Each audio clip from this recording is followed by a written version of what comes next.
Hi, everybody. I have two questions for Andre and then one question for Mr. Hunter.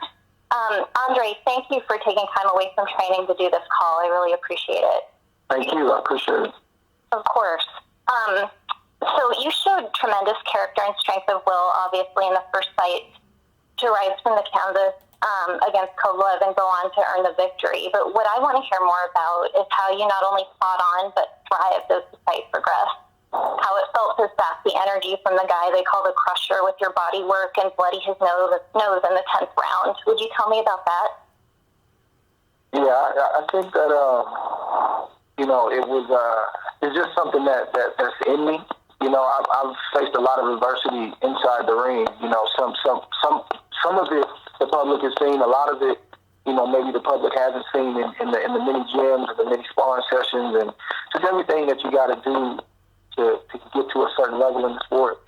And I knew what I had in me, and I've been on the canvas before. I've been hurt in fights. Things have happened in the sport. I've been cut. Things have happened, and my responses have always been the same. Where if I'm physically able, I want to come get that back. And I also have a tremendous coach who's my godfather, and you saw him shift and go into the a different gear and tell me what I needed to hear. He didn't panic, but he had a sense of urgency, and he told me what I needed to hear. And he just reminded me of all the greats that we just talked about that had their moment. And he just reminded me that this is your moment. And sometimes in fights, sometimes in training, and especially in moments like that, it's not so much technical, it's a feeling. I felt what he was saying, and he knew that's what I needed to hear. Yeah, that's awesome. And kind of building off of that, not just in this fight, but throughout your career, you've always had a knack for bullying fighters in the ring who were perceived as being bigger, stronger, and forcing them to back off or initiate clinches in an attempt to stay in the fight against you. What kinds of physical, mental, and spiritual preparation do you do to help you impose your will on these fighters? I think on the physical side, again, it was Burge having the foresight early on when I was a young boy, and he saw that, I had a lot of ability and skill, and, he always told me, I don't look at the things you do well, I look at where you can be beat, and, he said, and this was probably when I was 11, 12, 13 years old, he said, the only style that can give you trouble right now is a bloodsaw. So at that point, he started to physically get me strong, plyometrics, when I just started getting introduced and all those different things. And I just slowly over the years started to build my body up. And the same thing with the inside game. When I first started boxing, I was just a fighter. I didn't box at all. Then I evolved to the Olympic style into being more of a boxer.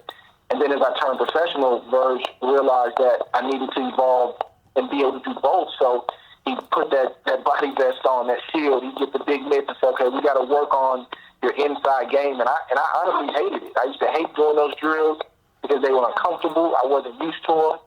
And then all of a sudden, in the Alan Green fight, it just showed up. And I've been trying to perfect it and, be a master at it ever since. And on the spiritual side, I understand that, I don't get caught up I try not to get caught up in a person's, reputation or how big they are, because throughout my career, I feel like God has put me in those positions my whole life since I've been a kid. And if you look at the Olympics, I was never the biggest guy. I was never, I've always kind of been understated. That's just my lane and my story, and I've learned to be comfortable there. And it's just a tremendous source of motivation knowing that, I can overcome in those situations, regardless of what it looks like. That's great. And just another quick follow-up to that. I loved what you said about doing the inside fighting and learning to be great on the inside.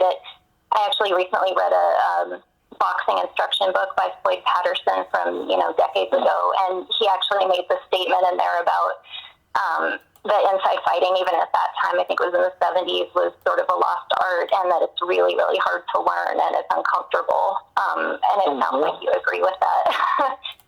Yeah, and it's uncomfortable to learn how to be there, but then it's, you're putting yourself in harm's way. Right. You're right there in the mouth of the lion, but you got to be willing to be there in order to get your work off, and you'll notice and realize that just like the jab is a lost art today, inside fighting, skilled inside fighting is really a lost art. And a lot of guys don't want to be there. They want you at range. They want you in a certain place. If they can't have you there, then you see a totally different fighter. Right. Absolutely.